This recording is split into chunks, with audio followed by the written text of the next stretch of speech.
Okay, so we just watched the live stream for version 3.1 of Wuthering Waves, and let me go over the highlights of the version. First thing, we have a new map that looks huge. Actually, it's like we're gonna have 3 or 4 new areas. Looks pretty massive, so I guess that means that we're gonna be able to get a lot of rewards, but we'll see if it's as big as last version's map or not. Overall, very happy with this. Second, we have to talk about the new characters, which is probably the most important thing about this version. So we have Aemeath, most likely the most expected character in the game ever since Aemeath. She is the resonator of the huge robot that we could see in the sky in La Roy, and she has, as a summary, looks like 2 game modes, one as herself and one with the robot that you can see now. She also is gonna have 2 ultimates. One of them she just attacks with the robot, and another one she summons the huge Exos Rider mecha and drops a sword on the field. She looks amazing. I guess the new version is gonna be about her. We're gonna learn more about her story, about why nobody can see her except for us. Pretty excited about her. Also, this is her weapon. Looks beautiful. Top 5 weapon in the game. Kuro has been cooking with the weapons. Let's now go into the second character, which is Luke.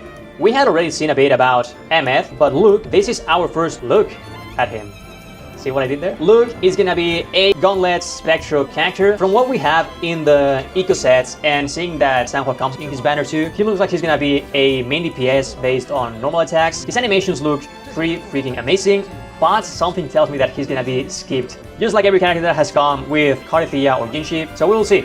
And also, something interesting that I noticed is that when you see his gameplay, he's an aerial character, so he spends a lot of time on air. And I think Kuro has some kind of kink with male characters spending a lot of time on air, because we have Brand, Chouyuan, and now we have Luke. But yeah, overall he looks pretty dope. This is his weapon, looking pretty majestic, honestly. It looks better than I expected, and when you see it on him, it fits him perfectly. So pretty happy with the weapon. As I said, Kuro has been cooking with weapons lately. Let's now talk about the banners. So Aemeath is gonna be rerunning right next to Chisa, which I'm super surprised that they're bringing Chisa so fast, and Lupa. So maybe she plays some DOT style and they want you to play her with Lupa and Chisa. We will see. And the weapon banner, it's just whatever.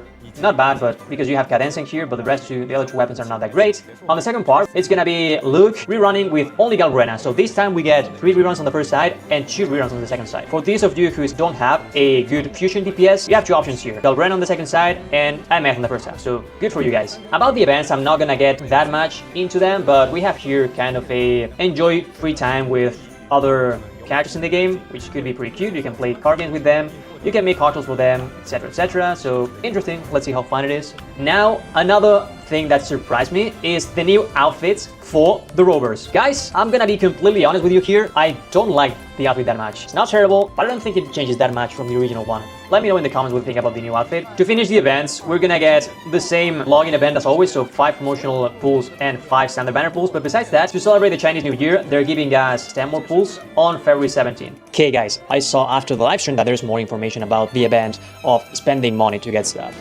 and it is not as good as expected. You see this item? This item allows you to reroll stats on your ecos, but in order to get this, you will need to pay one way or another. One way to get it is via this pack that they are adding right now, and there's other ways to get it. People are getting super mad about this. Such an important item is behind a paywall. Besides that, the skin for the motorbike is $25 US. It's quite expensive for a motorbike skin. And also the Yuno and the Chisa one are $10 each one. The thing that people is complaining the most about is this paid event. You know what? It would be so cool if this event had just one more thing that what it has. And it's that this was different. Because after all, you're paying a lot of money to get stuff that's already free in-game. My question is, would it have been that hard for them to include in this pack also the weapons of Jinshi, Shorekeeper, and Camellia? They're not that incredible of a weapon to begin with, so people are not gonna pull for it, Kuro. Come on, you can do better. You've been doing better.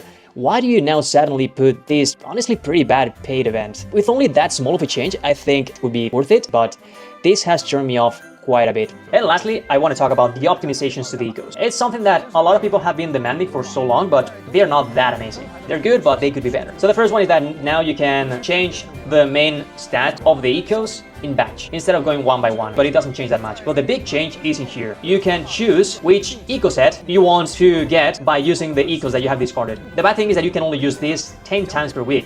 good change, Kuro, keep going this direction, but please do more. Besides this, there's a lot of changes to optimizations, but these are the main things that they introduced to us. Overall, I'm satisfied with the version. I think it's gonna be really good. The new map looks huge. The new characters look very fun. The EQ's change, at least it's something, but of course, could be better. I would give this version a 7 out of 10.